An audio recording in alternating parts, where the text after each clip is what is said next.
Good morning. It is 4 a.m., 12th of November, 2020.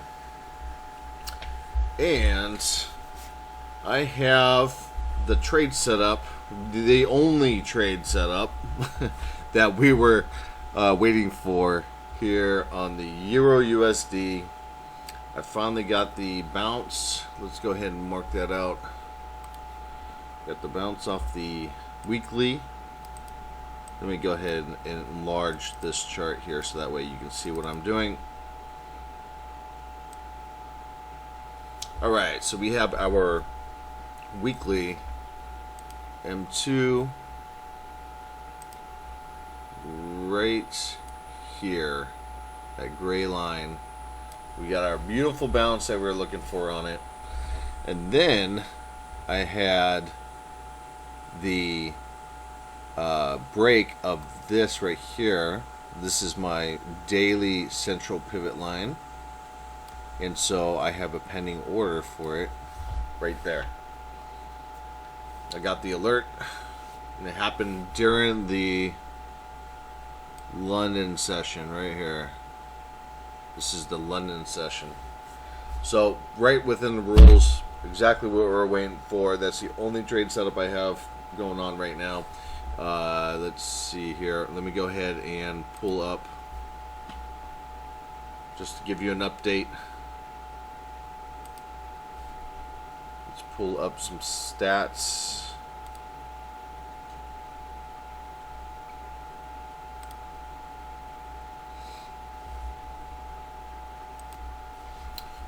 All right, so the Four Horsemen, we took a hit this week, but we're still up 53% for the past 6 months, and everything else we're up 27% for the past 2 weeks. This is my day trading, swing trading. Let's get this a little bit larger so everyone can see it.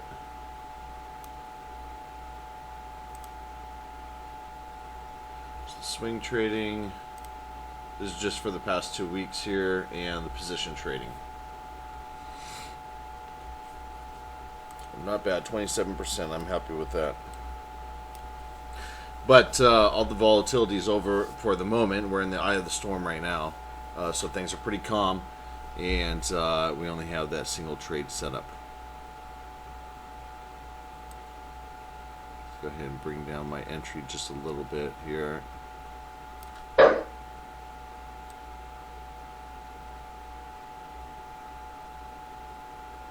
Stop below S1. And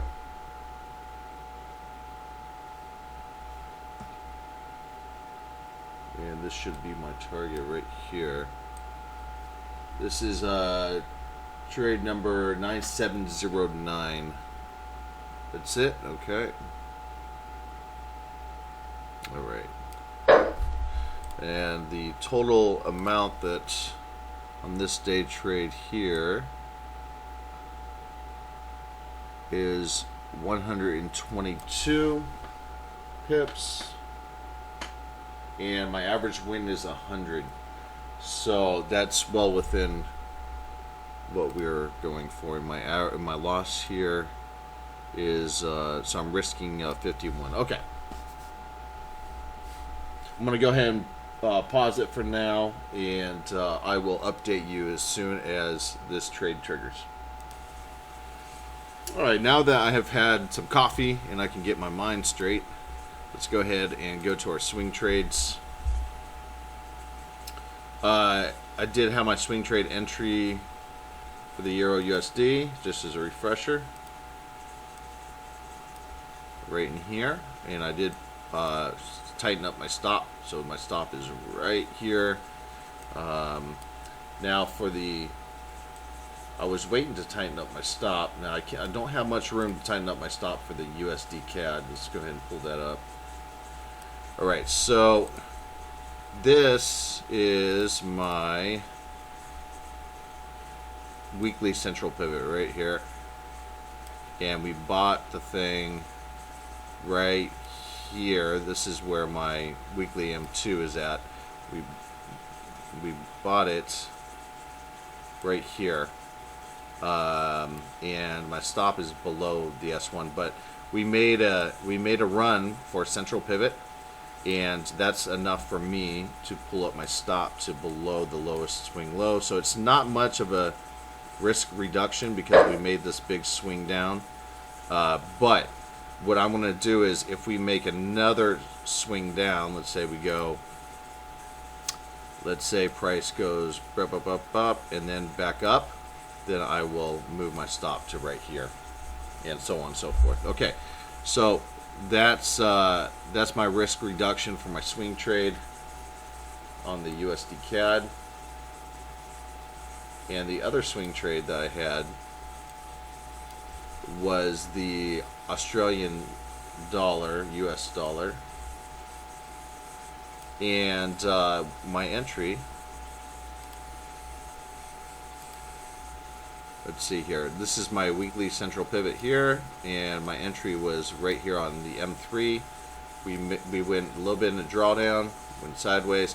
I'm still waiting for price to make it go at central pivot, and then I'll be able to reduce my risk on this one. So I do have my alert set right here for that.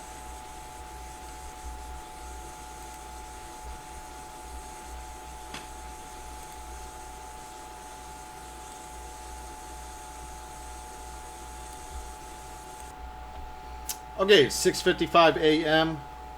We are 55 minutes into the New York session. Quick little update here on my day trading.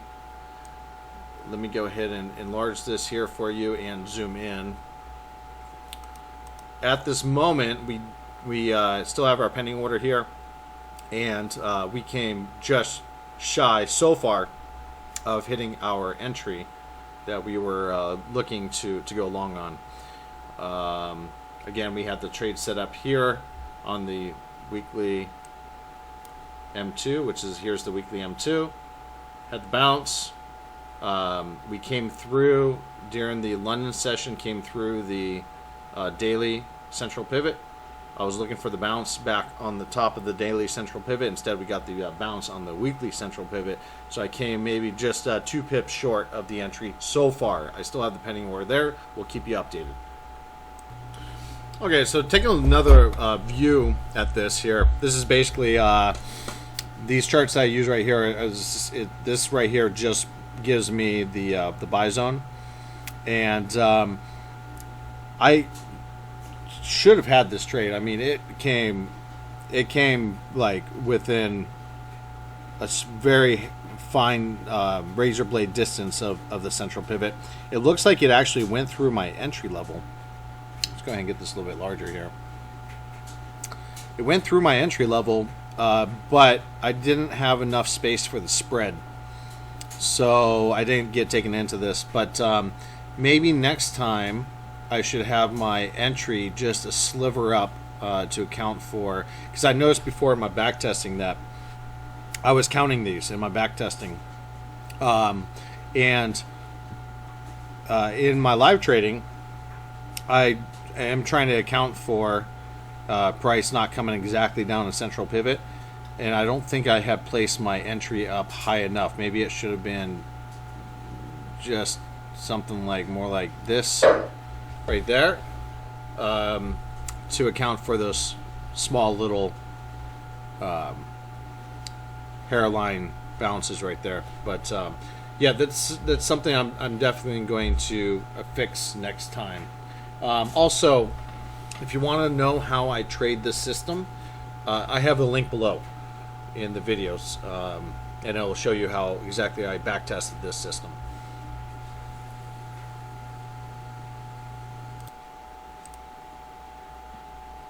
Okay, it is 1:08 p.m. on the 12th, Thursday, and I just got an alert, and it looks like it's my Australian. There, it's my alert right now. Let's go to a swing trade. I believe it's because we're making it go towards central pivot. Okay, and we are. Let's go ahead and take a look here.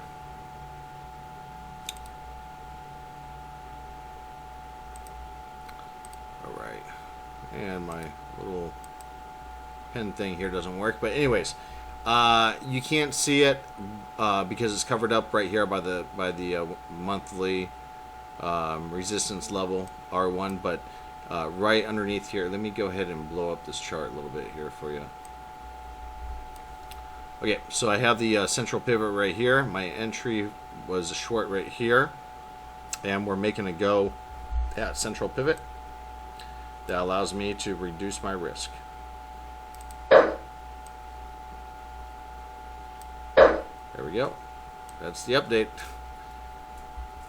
Not much else going on.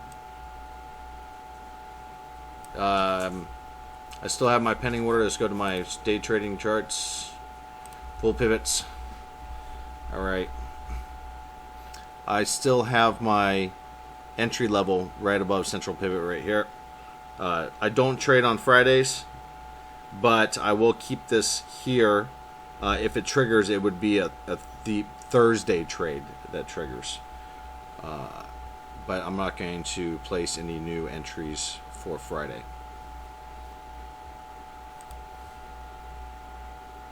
All right, and my open positions, I only have the 3 swing trading. All 3 of them are in profit. If you're wondering how I trade these systems, the day trading, the swing trading, and the position trading, and the 4 horsemen, I have links in the description below on how I trade those. It is 4:45 a.m., 15 minutes until the New York Open. And I'm going to tell you that how close, again, I am missing this entry right here. I actually moved up the entry level. Let's go ahead and zoom in. And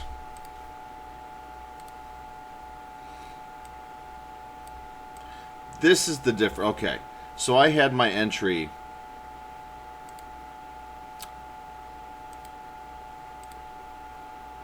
Oh, man. I had my entry right there. And this is the wick right there. It looks like a big gap right in here. I'm going to tell you what. Let's measure it. Because in my back testing, okay, this is a 2 pip difference. Where I have it now is where I would have caught that price if I would have had it there right now. Let's measure the. Okay, this is 1.3.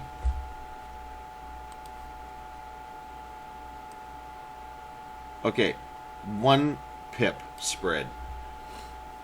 All right, so this is a mistake on my end. I'm going to show you in what it looks like here.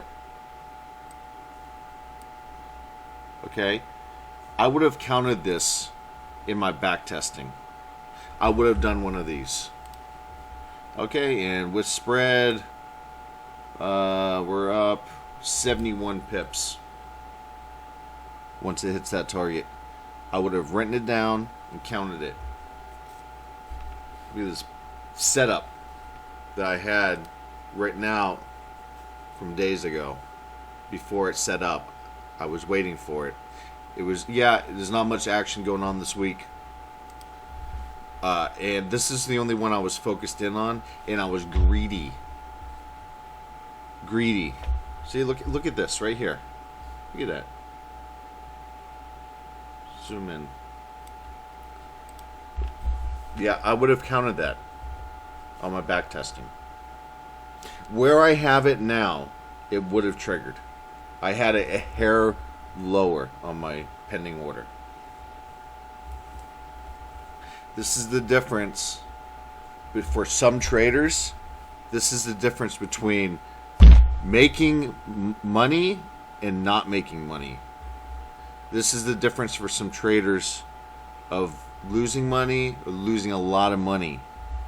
For me, this is the difference between making money and making a lot of money.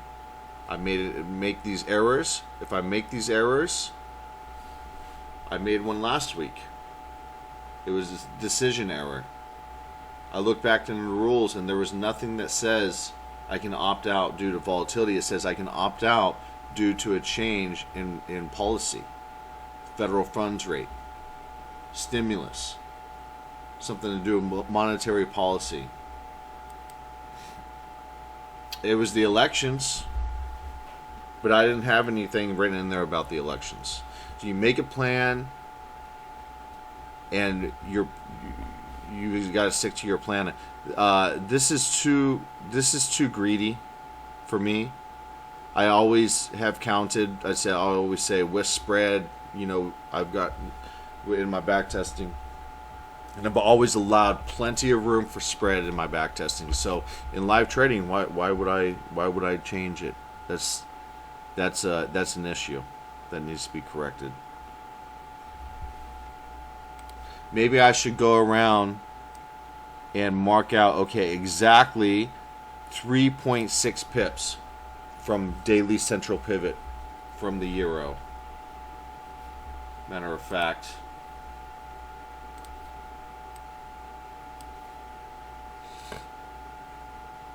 entry 3.6 pips, right? We're gonna nip this in the bud right now. Entry. Just put it. Yep.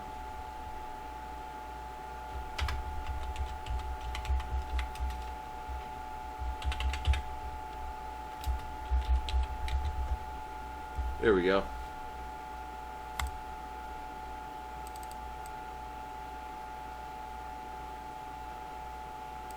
I'm making an example here. Yeah, okay. Yeah, I need to back test and see which ones are close, and get it. I need to write down the average close ones, how far away they are, and then I'm going to change that number to give me which number I need, and I need to go around and do that for all the pairs. That's the razor thin difference, because I guarantee you there's a lot more situations where it's close, because it does bounce in this region. It does bounce maybe a little bit below central pivot, maybe halfway through, maybe it comes and it just hits it perfectly. This is the zone where it bounces. So this needs to be corrected. And if you have problems like that in your trading, where it often occurs, you need to have precise numbers for it, and you need to stick to your trade plan.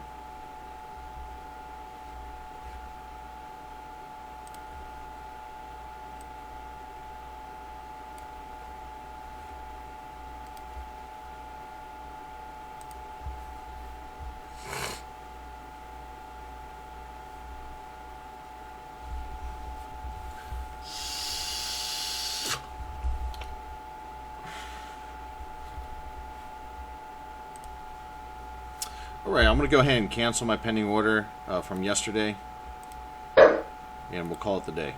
We'll see you in the next video.